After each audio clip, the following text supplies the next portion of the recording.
मैं आपको कहानी सुनाता हूं एक अनोखे वीर पुत्र की, जिसका नाम था छत्रपति शिवाजी महाराज।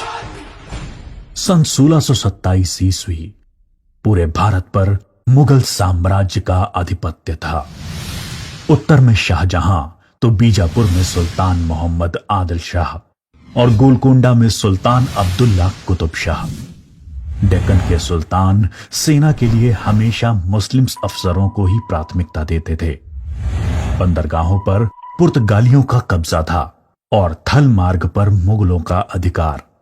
इसलिए उत्तरी अफ्रीका और मध्य एशिया से मुसलमान अधिकारियों को ला पाना मुमकिन नहीं था और डेक्कन के सुल्तानों को हिंदू अधिकारी नियुक्त करने पड़ते थे। आदिल शाह की सेना में एक मराठा सेनाध्यक्ष था, शाहजी भोसले। शाहजी सेना में उच्च पद पर आसीन था। सन 1630 में महाराष्ट्र में जुन्नर के समीप शिवनेरी के किले में उनके और जीजाबाई के यहां एक पुत्र का जन्म हुआ। स्थानीय देवी शिवाय के नाम पर पुत्र का नामकरण हुआ, जो आगे चलकर छत्रपति शिवाजी महाराज के नाम से विश्व विख्यात हुए। शिवाजी के पिता काफी समय घर से दूर रहे थे, इसलिए बचपन में उनकी देखरेख माता जीजाबाई और गुरु दादोजी कोंडेव ने की। दादोजी ने उन्हें युद्ध कौशल और नीति शास्त्र सिखाया, तो जीजा माता ने हिंदू धार्मिक कथाएं। जब दादोजी का सन 1647 में निधन हुआ, तब उनका यह मानना था कि शिवाजी अपने पिता की ही तरह आदिल शाह की सेना में उच्च पद पर आसीन होंगे, लेकिन विधि को कुछ और ही मंजूर था। सन 1646 के समय भारत में किसी हिंदू शासक का अपना स्वतंत्र राज्य स्थापित कर पाने के लिए इन 3 परिस्थितियों का पूरा होना जरूरी था। एक, कि वो शक्तिशाली साम्राज्यों के केंद्र से दूर हों, जमीन खेती के लिए अनुपयोगी हो और जंगलों से घिरा हुआ हो, ताकि छापामार युद्ध या गुरिल्ला वॉरफेयर करा जा सके। ये परिस्थितियां 1646 में शिवाजी के लिए अनुकूल बनी, जब उन्होंने स्थानीय किसानों मावली के समर्थन से अपनी सेना का निर्माण किया।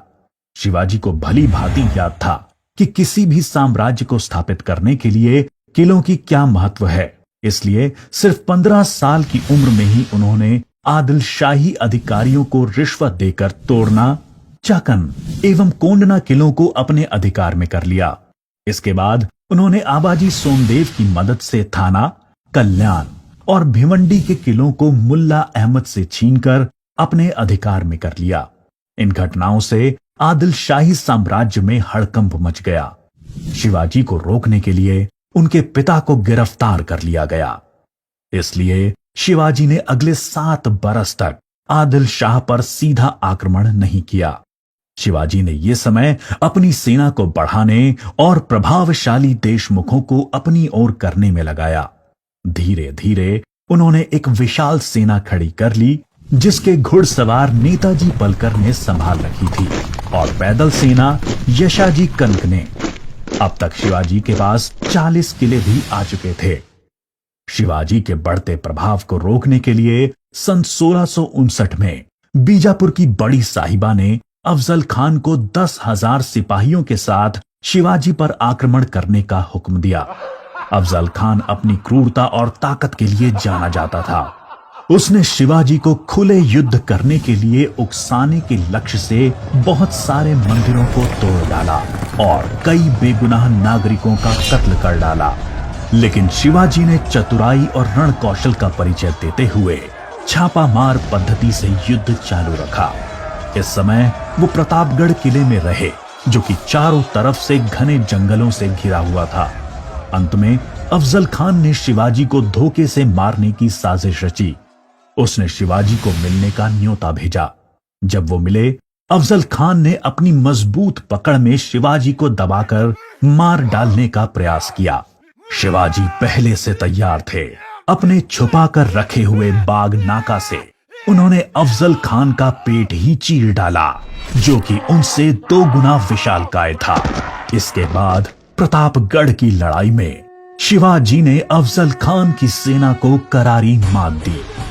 शक्तिशाली अफजल खान की हार से बीजापुर का सुल्तान स्तब्ध रह गया।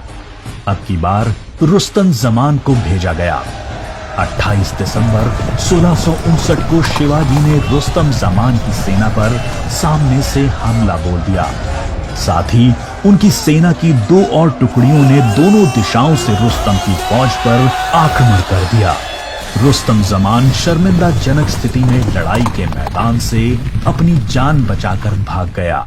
सन 1660 में आदिल शाह ने अपने सेनापति सिद्दी जौहर को शिवाजी पर हमला करने के लिए भेजा। शिवाजी पन्हाला किले में थे और सिद्दी जौहर की सेना ने किले को चारों ओर से घेर लिया। शिवाजी ने सिद्दी जौहर को मिलने का न्योता दिया और जब वो मिले, आदिल शाह को संदेश भिजवा दिया कि सिद्दी जौहर उनसे गद्दारी कर रहा है।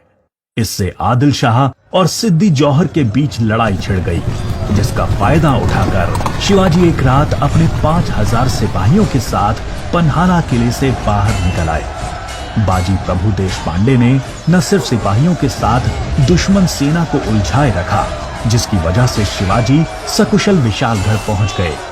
इस लड़ाई में बाजी प्रभु देशपांडे को अपने प्राणों से हाथ धोना पड़ा। उनको महाराष्ट्र के इतिहास में एक महान योद्धा माना जाता है।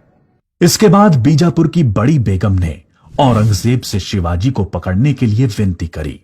उसने अपने मामा शाइस्ता खान को 1,50,000 सैनिकों के साथ शिवाजी से युद्ध करने भेजा। शाइस्ता खान ने अपनी विशाल सेना के बल पर पुणे पर कब्जा कर लिया और शिवाजी के निवास स्थान लाल महल पे अपना बसेरा डाल दिया। शिवाजी ने चालाकी से अपने 400 सिपाहियों के साथ शादी के बारातियों के वेश में पुणे में प्रवेश कर लिया।